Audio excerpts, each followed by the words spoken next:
พ่อมันให้เฝ้าห้านเปลี่ยนลูกบึ้นหนึ่งเด้อลูกจะออกไปเวียกแล้วลูกจะไปยังเส้นไปเวียกบึ้นหนึ่งแป๊บเดียวมาแล้วไอพ่อพูดราคาได้ถึงมันมีราคาติดหมดแล้วพ่อยากเด้อไปรถบึ้นหนึ่งมาเด้อด้วยคือบ่มีลูกค้ามาเมื่อนี้เนาะ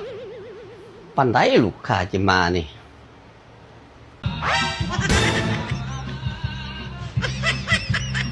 มันบอกเพคือดังพันเธออ่านสิอ่า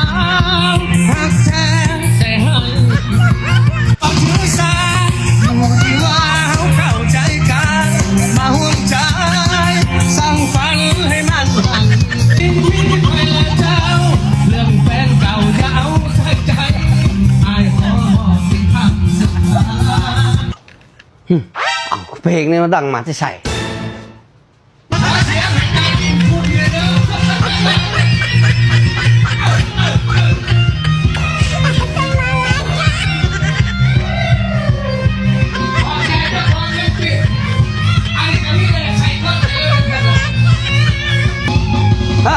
ลูกค้ามาแล้วมายังเนี่ยมาซื้อเครื่องพ่อค้าขายแต่เครื่องผู้หญิงเลยเลือกไหมเบิ่งดูเบิ่งเครื่องไหมโอ้ยเป็นคนจังไหนเนาะนี่ซื้อเครื่องก็ซื้อไหมนี่เบิ่งไหมมาเนี่ยเลือกไหมซื้อไหมจะมาซื้อเครื่องนะบอกซื้อเครื่องนะบอกซื้อเครื่องนี่เครื่องผู้หญิงหมดนะเนี่ยบ้านงามเบิกแม่บอกซื้อเครื่องแม่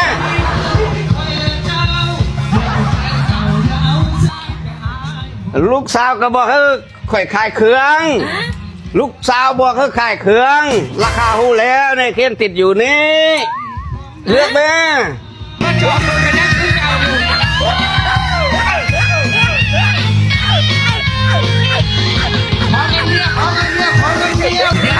สรุปแพ้แม่ได้ไร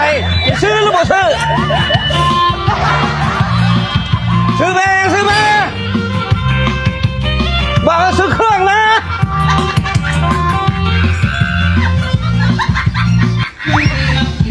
ซื้อบ่ซื้อบ่จะซื้อบ่หรือบ่ซื้อบ่บอกแม่เป็นมาอย่างแท้นี่นะบอกแม่เดี๋ยวเอาพ่อบอกให้ขายเครื่องก็บอกแล้ว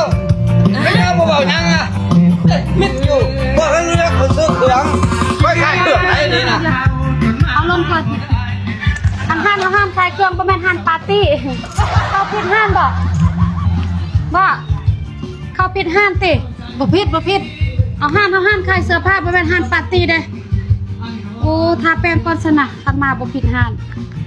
ตอนบ่ท่าเนาะทุกคนทาแป้งให้ทรงเอก่อนเด้อ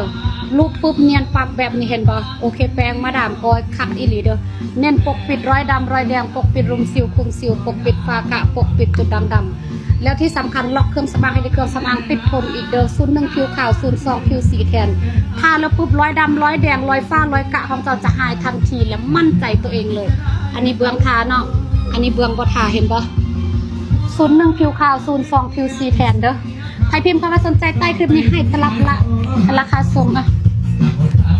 บ่แม่นห้านปาร์ตี้ลูกค้า